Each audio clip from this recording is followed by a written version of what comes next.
Sí, Pepa. Bueno, pues mira, voy a intentar a ver si soy capaz a introducir este concepto de una sola salud o One Health. Mira, hay una cosa que es absolutamente obvia que a los seres humanos nos cuesta mucho integrar, y es que somos animales. Pese a quien le pese, el ser humano fisiológicamente es un animal, ¿no?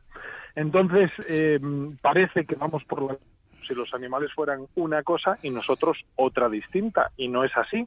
Somos un animal más. Entonces las enfermedades, los agentes patógenos, no distinguen entre animales. Distinguen células, distinguen receptores, distinguen metabolismos, pero no distinguen animales. Entonces ellos saltan de una especie a otra, sobre todo aquellas especies que tienen, digamos que células o receptores similares, y son lo que llamamos las enfermedades zoonóticas o zoonósicas, que se transmiten entre los animales y el hombre, ¿no? Entonces se llegó a la conclusión ya hace muchos años de que controlar o asegurar la salud de las personas era imposible sin asegurar la salud de los animales, ¿no? Y después también se vio que era imposible sin asegurar, digamos que un estado de salud del medio ambiente. Y estas tres saludes, ¿no? La salud del animal, la salud del medio y la salud del ser humano, es lo que hoy en día se define como una sola salud, el concepto One Health, que es un viejo vino en botellas nuevas, porque esto en realidad se sabe desde la época de Pasteur, cuando se descubrieron los microorganismos y se vio que pasaban de una especie a otra, pues ya este concepto se trabajaba con otros nombres, y de hecho pues se hicieron cosas al respecto por la salud pública, como los facultativos titulares, los médicos titulares, veterinarios titulares y farmacéuticos titulares, que trabajaban juntos en estos campos ya hace más de 100 años, pero con el tiempo la salud de las personas tuvo una deriva principalmente asistencial, es decir, nos centramos mucho en curar las enfermedades de las personas sin prestar demasiada atención a la relación que tienen con la salud del medio ambiente y con la salud de los animales, y la realidad es tozuda y nos da lecciones en forma de pandemias como el ébola o la gripe española o la peste bubónica de la Edad Media, que también era una zoonosis, ¿no? Y nos devuelve a la realidad, a que somos un animal más, y si no controlamos la salud del medio ambiente y la de los animales, no podemos controlar nuestra propia salud, que es lo que pasó ahora con el COVID, ¿no? Claro, y estaba apuntando aquí José, estaba apuntando ahora aquí Manu Espiña, que para quien no lo sepa, vosotros sois los que controláis pues todo lo que comemos, pues bien en los supermercados, bien en los restaurantes, que vosotros sois los que controláis que todo esté en perfectas condiciones. Sí, vamos a ver, esto es muy sencillo. El otro día lo introducíamos, lo explicábamos, ¿no? Vamos a ver. La veterinaria es medicina. De hecho, en la mayor parte del mundo no se dice veterinaria, como en España, se dice medicina veterinaria. Entonces, en todos los países anglosajones, en todos los países de Hispanoamérica, es medicina. La medicina de las personas y la de los animales no es diferente, es la misma, ¿no? Y es una. De hecho, todos los medicamentos y la mayor parte de las enfermedades digamos que se ponen a prueba en laboratorios en animales, ¿no? La mayor parte de los medicamentos y enfermedades que se van a utilizar en humanos. ¿Por qué se hace eso? Pues porque somos un animal más y hacemos pruebas primero en otros animales, sobre todo aquellos que se nos parecen mucho, antes de probar en las personas. Es decir, la medicina es única, es una. La veterinaria y la humana es la misma.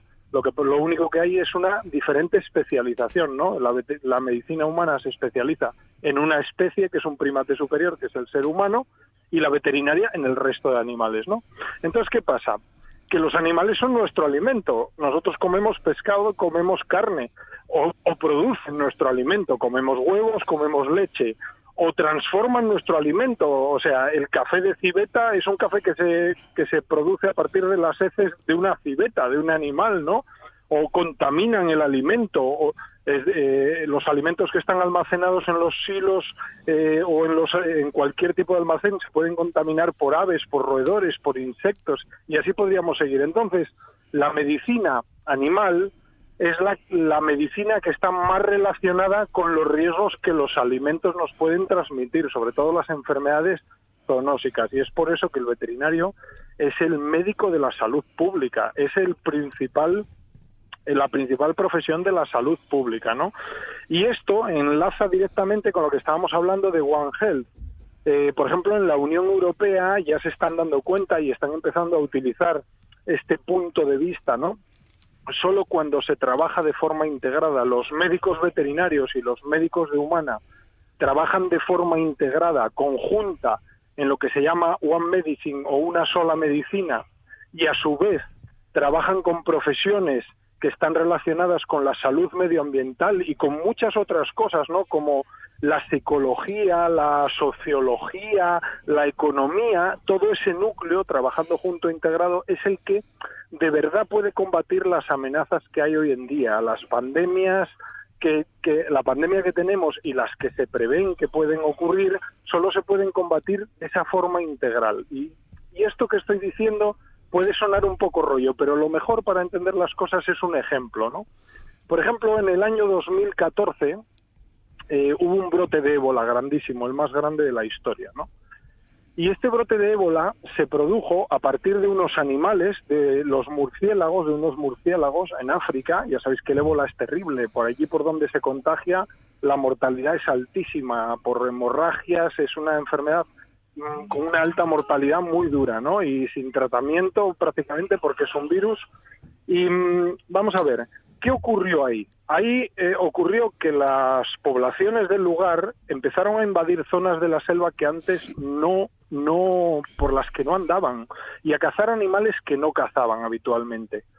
Al ingerir ese tipo de animales se contagiaron de ébola.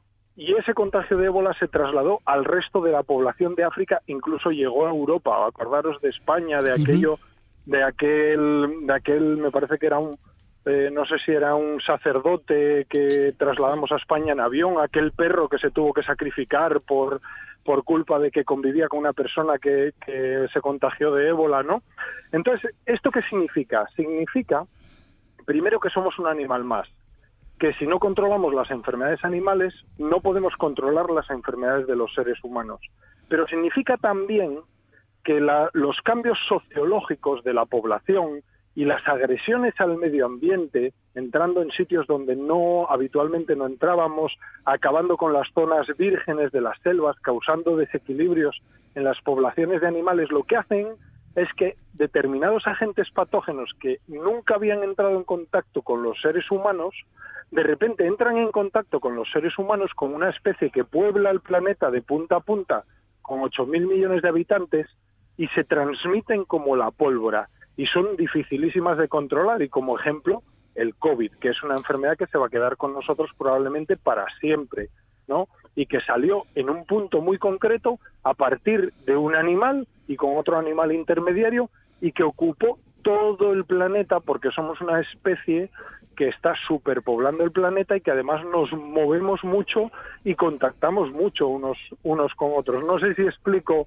el concepto de One Health. Perfectamente, José. Un concepto además que, como comentabas, ya es muy antiguo y no es casualidad que ahora vuelva a estar en boga, ¿verdad? No, es muy antiguo porque, vamos a ver, en la época en la que se descubrió, la medicina nació como una cosa única para personas y animales, ¿no? Los antiguos sanadores de Grecia o babilónicos trataban igualmente a personas y animales, y sus tratados de medicina, si se podía llamar así, en aquella época, eran tanto para personas como para animales. Pero después la cultura, sobre todo la cultura occidental, con la religión católica que pone al hombre, digamos que en el centro del universo, y el resto de cosas están a su alrededor para ser utilizadas, ¿no? Es un concepto, es una filosofía que luego con el Renacimiento todavía se vio más potenciada, lo que es el antropocentrismo, el hombre en el centro del mundo y nosotros diferentes al resto de cosas, pues hizo que se separaran las medicinas, ¿no?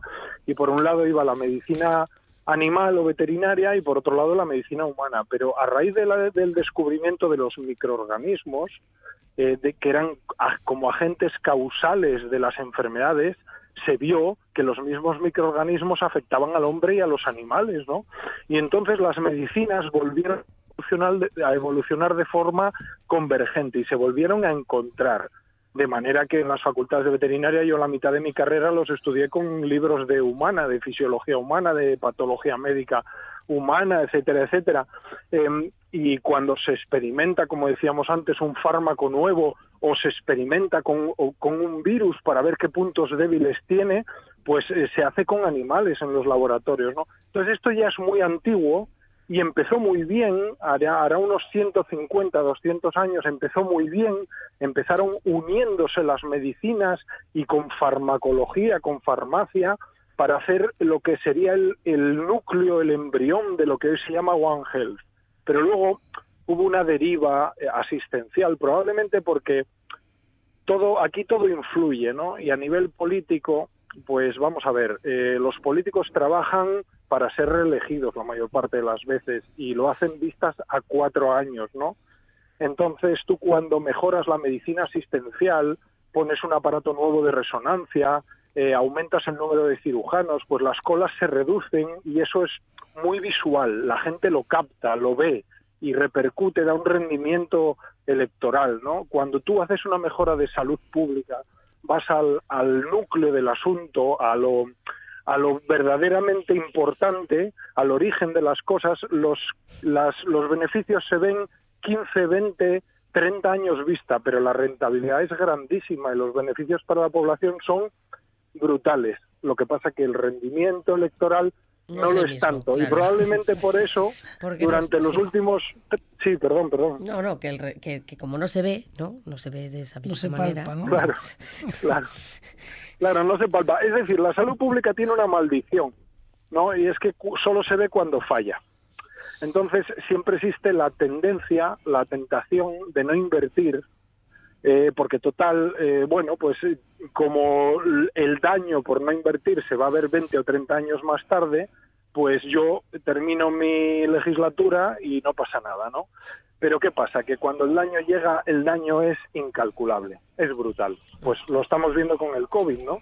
Cuando no nos preocupamos por la salud medioambiental, por integrar la salud animal y la salud humana y todo ello en lo que es la salud pública, que siempre fue una disciplina multidisciplinar, donde estaban médicos, veterinarios, farmacéuticos y muchas otras profesiones, pero principalmente el núcleo duro era la medicina de salud pública, la veterinaria de salud pública y la farmacia de salud pública.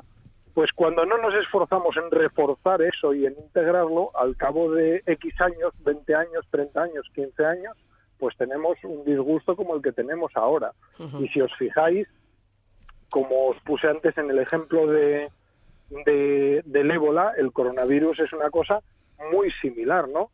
Es decir, lo que se sabe ahora, es decir, a partir de un animal salvaje, por una presión de la población en una parte del planeta en que la población es muy grande y cada vez necesita más recursos, se introducen zonas salvajes, en zonas antes no explotadas.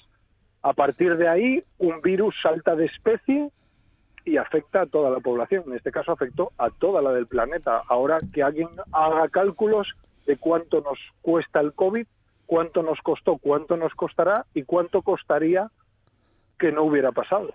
Madre mía, eso tenemos Hay que dar la pregunta, José. Sí, tenemos que invitarte a una tertulia aquí en el estudio.